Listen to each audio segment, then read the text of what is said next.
Welcome to Runswick Bay. Lovely little village on the east coast. It's about an hour before low water. So you're seeing the bay at the very lowest. First time I fished here. I think we're going to head all the way around the bay over to that side in front of them little chalets. Like I say, Runswick Bay today. It's been pretty rough weather all week, so I was hoping for a bit more sea, but as you can see behind me, mill pond flat, which isn't the best conditions for cod. But anyway, nonetheless, it's an area I wanted to get to and fish. Like I say, I prefer a bit more sea, but it is what it is. Also, everywhere on the coast, on the east coast anyway, I've found, as I was talking to tackle shops and stuff, trying to get my hands on some fresh bait for today's trip, there's competitions everywhere. Talking of which, EOBC, European Open Beach Championship, beginning of March. Who's fishing it? Anybody fishing it? I'm still undecided as to whether to fish it or not. I fished it once and it was absolute mayhem. Drop it in the comments if you think I ought to go. Maybe if there's enough of you, I'll be persuaded. I'll get some tickets bought and sort some accommodation out. Yeah, Runswick Bay. So parked up in the village over yonder and had a walk round. Like I say, I've not fished here before, but I've decided to come over in front of these chalets. This is quite a steep banking. Like I say, it's low water now. It's quite big tides today, so we've got about 15-20 minutes now till low water, so you can see the layout of the place pretty well. I've based myself on this little rock plateau. I'm going to fish into the bay. I think I'm going to start off with some little one up one downs for flatties and stuff. I'm not sure what sort of depth of water we're in at low water, to be honest. And then as the tide comes in, I'm going to work my way round and into this little channel here and work my way back up this banking. Yes, that's the plan. Low water now. I'm going to fish it all the way up to high water, maybe an hour or two over high water, which will mean fishing into the dark. High water is about 4:15, so I expect it will be going dark around then. So just going to fish it comfortably into the dark, depending on how the fishing's going, I guess. If you're tight like me, it's always worth just having a bit of a scout around low water marks. Just seeing if you can see, especially marks like this, how it's snaggy and rocky. I'm going to be fishing with I'm going to be fishing with rotten bottom rigs today, and I guarantee you at some point I'm going to put a set of baits straight on top of here and lose some gear. It's inevitable. So it's worth having a quick scout round, seeing what you can find. So far for me, 3. There's only one that's actually usable, but the other 2 will melt down. And there you go, look, just getting back to the tackle box. You probably can't see because I've just jumped in the water, but there. It's another one, been there a while obviously. Got no tails on it, so I can't use it today, but like I say, somebody will melt that down.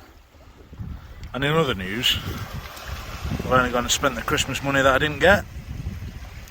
Treated myself to another Akios Fury. Get loads of people asking in the comments. I absolutely love these rods. So now I've got a pair pen spin fishers of the reels, and then also treated myself to Shakespeare Salt rod stand. Now whilst I know there are whilst I'm not saying the Salt's the best one on the market, to be honest, if I got free rein I'd probably have gone for the Ian Gold's one, because this is quite heavy. But my little Transit Connect, it's only a short wheelbase, so continental rods, and I wanted to stick with a collapsible rod stand or an extendable rod stand, so it's the Salt for me. A lot of people have asked me in the past as well what I think to this rod stand. The one that I was using before wasn't a Shakespeare Salt. I can't remember the name of it, but it was similar, but it wasn't anywhere near as well built as this. It was quite flimsy, it wasn't as tall, it wasn't as stable. Example, the rod holders on the imitation one was more of a V, so it was very easy for the rods to fall out, and it's actually cost me I've got 4 rods now at home that need rebuilding because it's fallen over, or the rod's been pulled off the rest, and it's knocked eyes out, chipped the ceramic in the eyes. So yeah, but anyway, treating myself, pair of Furies and salt. So first rig to go out, just this little 1 up, 1 down, size 1 hooks, and on there I'm just fishing with a little 150 gram flat weight. Don't need to worry about surf today, I don't need to worry about putting grippers out there. If I'd got any in the box, I'd probably use a little bomber, something like a 3 ounce, 4 ounce, just so it rolls round. Like I say, it is flat as a witch's tit out here, so I don't need to worry about holding ground, and with this rig, hoping for a couple of flatties. So a little bomber will allow it to roll round, might entice a couple of strikes. Now on the other rod, just fishing this little pulley dropper, which I've set up with full squid and carp, clipped up, looks something like that. So we're set up and fishing. Both rods out, you've seen the setup. The tide is really starting to push in now as well. It's 3:30 low. We were set up just on the edge of that point there, and within 2 minutes, 3 minutes, we're already pushed off there. It's probably ankle deep there, and I'm not going to get long before this is all underwater as well. So I'm going to get the box moved back. Probably just going to move straight onto the beach now with how quick it's pushing in. Set up down there, start chucking into the bay.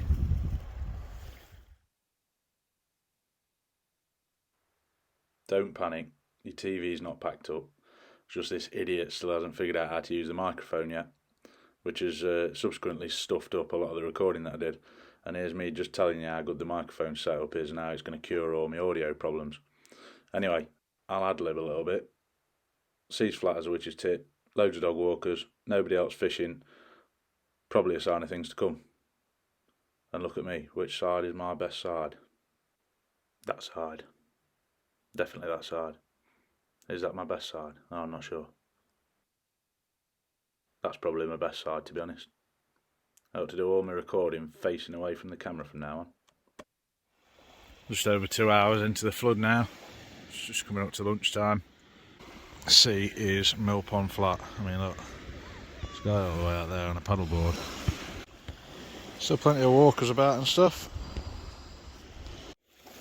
Well, after 4 hours with one single bite, it's time for a slight change of tactics. So I've taken off that 1 up, 1 down. I've gone for a short pulley rig. And what I've done on here is just modified it with a rotten bottom clip. I'm going to use that flat weight because, like I say, don't need to worry about holding bottom in the surf, do I? So, rotten bottom clip, and then on there I've just got a weak link tied a knot in there, so if I do start putting any serious strain on it, that'll snap straight away and I'll lose the lead. Does mean that hopefully if I hook into a decent fish, I'm not going to lose the fish, I'll just lose that lead. And then on there I've got a pennel set up, and I've just lashed on a manky old peeler. No idea how long that's been sat in the freezer. But there we go. What I'm going to do is I'm going to drop that on top of that slab of rock, just in case there's something. There's probably a good 2-3 foot of water on there now, so I'm going to put it over there somewhere, just in case there's stuff coming in over that rock bed, searching in amongst the crevices. Hopefully that'll pick them out. Oh, there's always one. Straight into my line up.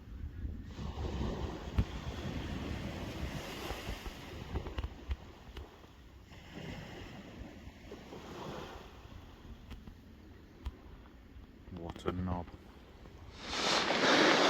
Well, you know the fishing's slow. You can even go and take a leak and you don't get a bite. You can almost guarantee, even on slow sessions, as soon as you undo your waders or get your salopettes around your ankles, get a decent bite, but not today it would seem. Not today.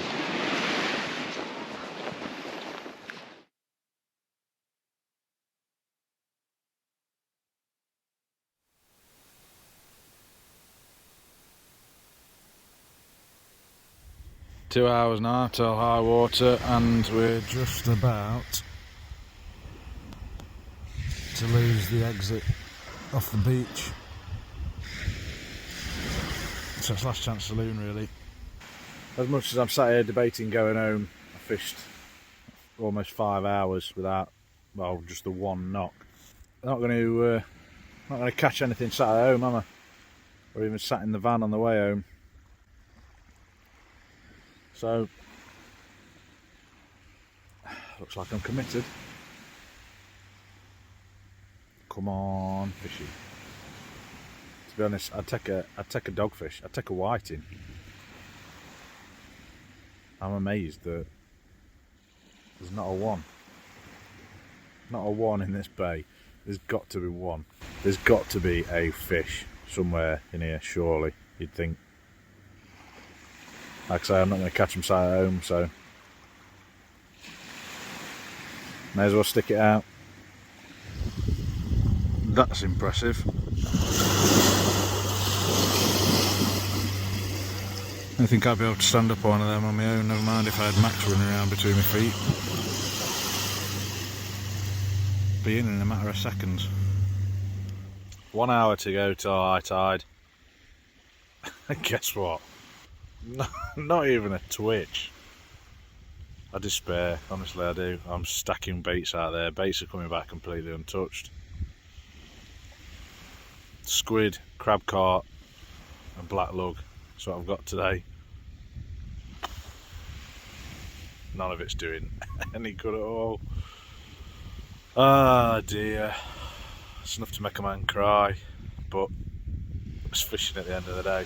You never know. The next bait that I put out there, it might just be that one £20 cod.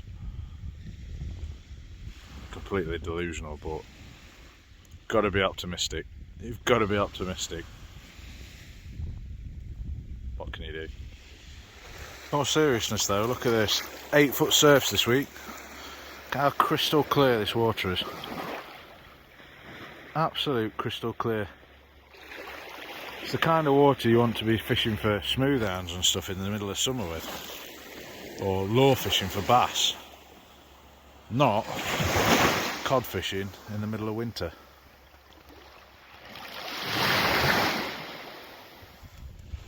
High tide. It's just going dark and I've had a bite. Finally had a bite. 8 hours of fishing and I had a bite. It was the slowest, laziest looking bite as well. It literally, the rod tip just went. And that was it. By the time I got up, that was it, done. But, oh, there's hope. There is a little bit of hope. Is there hope? Oh, Jesus. I'm going to fish for about another hour, just as it's going dark. Although, it does look like there are some rain clouds, and I'm not fishing for 9 hours.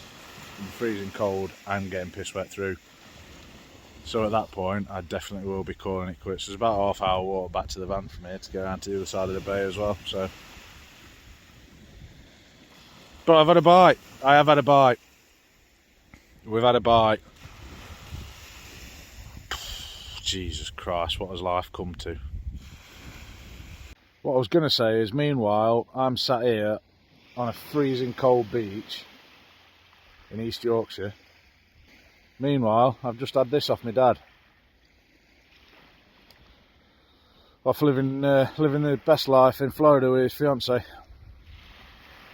Don't worry, he'll be back soon. Middle of February, I think he's back. And I am going to drag him to the coldest, wettest, horrible beach possible. He'll come back down with a crash. Well, that's enough for me.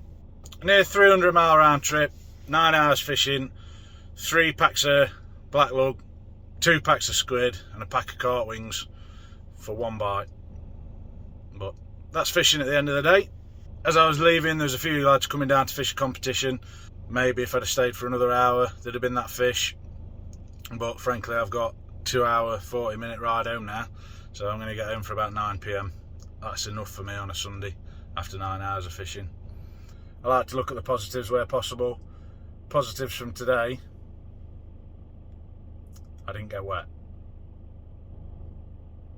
No idea where the next section's going to see me. I haven't got any plans at the minute. I've not given up on trying to beat my PB for cod so far this season, so there's definitely going to be a couple more runs up the northeast somewhere. Might leave it for a month or so. Might head over to Anglesey and do a bit more over there. Might head down to the Bristol Channel. Now the weather's died off a little bit. The Bristol Channel might be the place to, well, it might be the place to beat my PB cod and get that double figure ray. So that could be on the cards as well, who knows. Anyway, until next time, thanks for watching, take care of yourselves and tight lines.